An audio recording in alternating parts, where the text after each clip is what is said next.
I think clearly the data have turned. I mean, look at the trend in the unemployment claims, which is really a very strong indicator and ties directly into the layoff announcements. So you've seen a huge increase, a material increase in both continuing and initial claims. I would also underscore that in yesterday's consumer confidence report, the component that really stands out as the worst is the outlook for employment. The jobs outlook is hideous. It's now the worst it was since COVID. So that suggests that consumer spending will follow, because if you overlay, real consumption with the jobs outlook, whether it actually materializes, which it generally does, consumers have a very good sense as to what the labor market is doing on the ground, and they tailor their spending accordingly, you would be talking about a real slowdown in spending on top of what we're already looking at. So I think that's important.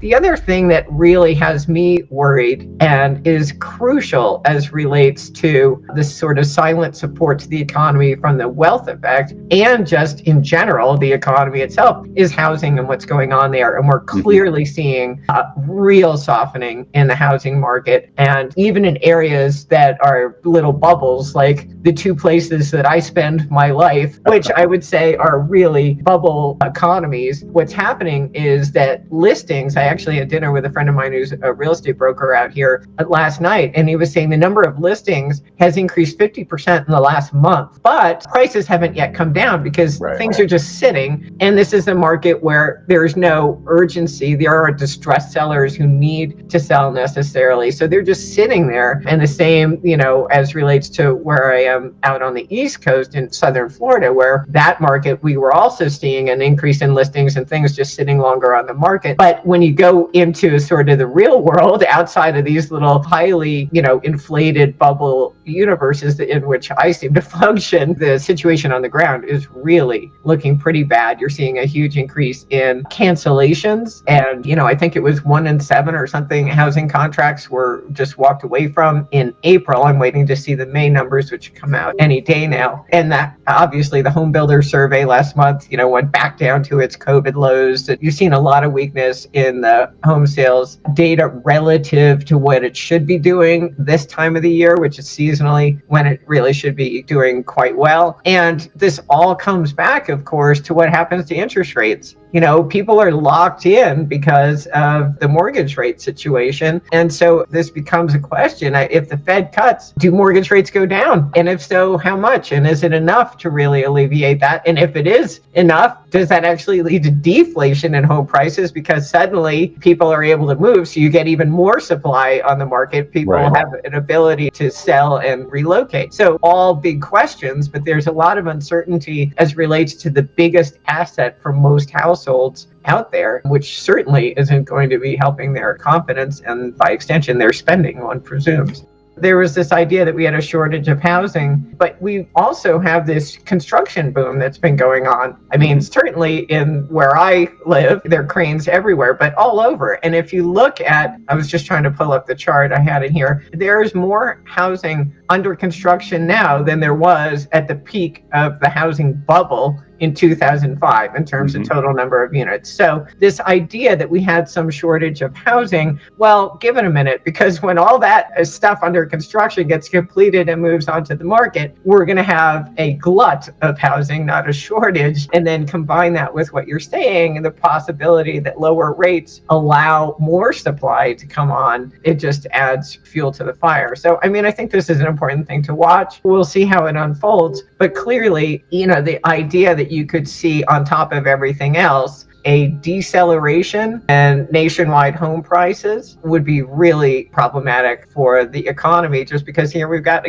consumers who are already delinquent on their bills at the highest rate since the back end of the Great Recession. And then all of a sudden their biggest asset is deflating, and presumably, and I think it's true, they haven't extracted that phantom equity to the degree that they did during the housing bubble, but we are seeing some increase in home equity cash outs, which I think, that just happened in the first quarter, I think is interesting in terms of its timing, that it coincides almost precisely with the resumption of the student loan payment. So, because you're not seeing it reflected in the spending data. So it would seem to me that they're just trying to figure out ways to service this debt at this point. And I think I had read some articles about some of these big institutional players trying to liquidate some of those holdings. And that would obviously be a huge deal if it began to broaden out. And, clearly you're seeing issues related to CRE on the bank balance sheets continue. This situation is not getting better. Let's not fool ourselves. It's just slowly getting worse every day because there's no relief from the interest rate front, which is what everybody's been waiting for. But again, I feel like it's one of those things, be careful what you wish for, because the lower rates could actually create the deflation rather than the other way around. So again, it's going to be very interesting to watch.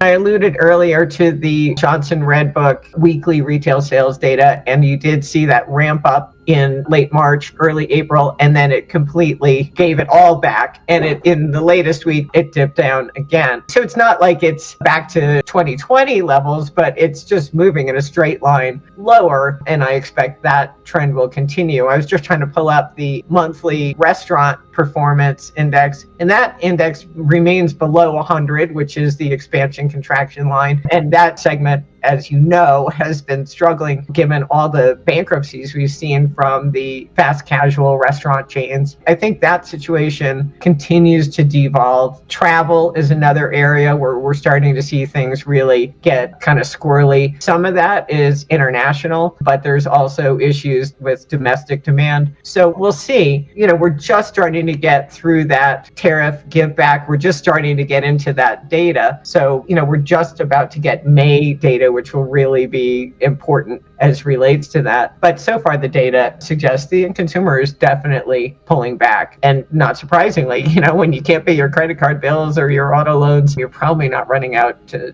buy that new Louis Vuitton handbag. So we'll see.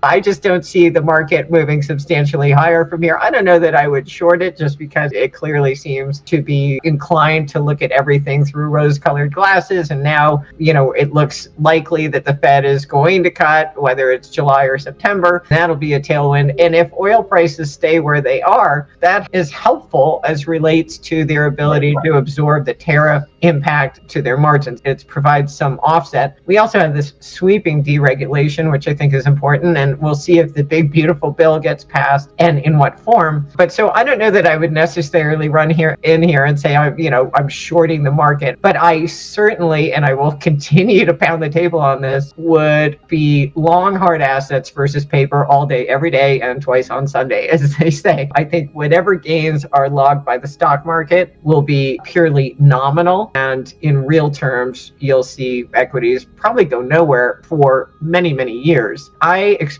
sort of a normalization of returns where you see that relationship that you and I have talked about before, the S&P to the CRB, for example, it's sort of my paper versus rock proxy, really start to move in the favor of rock for a decade. So I think that we're at the early stages of that secular shift from paper assets to hard assets. And so, yes, stock market might continue to just kind of perform okay, but in real terms, you'll be behind where you would be if you were in hard assets. We've got a really interesting setup just over the next couple of weeks. You had, I think, options expiration this week that was behind the push lower in gold as they tried to get those options in the money before expiry. But as we go into July, on July 1st, gold becomes at tier 1 on par with cash and treasuries as high quality liquid asset for banks. So that's important. And then 6 days later, the BRICS Plus meeting takes place in Rio, where one presumes they will announce further progress toward their trade bloc and their moves toward creating a joint trading currency. So I think all of that will be hugely favorable and supportive for gold, to say nothing of the prospect, which is no longer remote, that the Fed actually cuts rates in July as well, or at least tilts dovish at the press conference, which I think is probably more likely that they don't cut. cut their dissents, and then Powell at the press conference kind of paves the way for rate cuts in September. But all three of those things, I think, will be very supportive of gold. And so I do think it's a great opportunity to buy. And if I weren't already fully positioned, I would be putting money there as well. And also, I think if you had 100 people in a room of these smart people in their audience and asked them to raise their hand if they had 5% or more allocation to precious metals, not that many hands would go up. I think most people are probably just, if to the extent they're buying at all, it's a very, very small exposure for them. And if I'm correct that we're on the doorstep of this secular shift from paper to hard assets, those allocations should go up materially. And obviously, when you're talking about institutional managers, the numbers are non-existent. I mean, if you have 1%, you're probably about to get fired. That's a career decision right there.